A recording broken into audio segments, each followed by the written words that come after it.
Oo nga eh. Okay, magandang umaga po sa inyong lahat.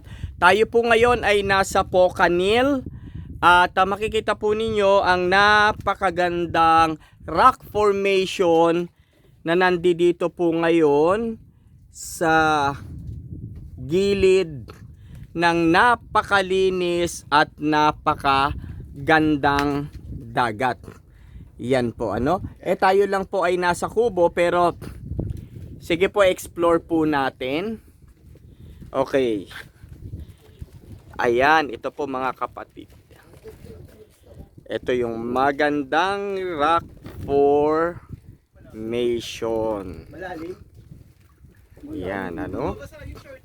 Tingnan mo yung mga anong naglalakad malalim kayo. Ito, napaka ganda. Yung ano mo, paa mo. Gloria ka ba?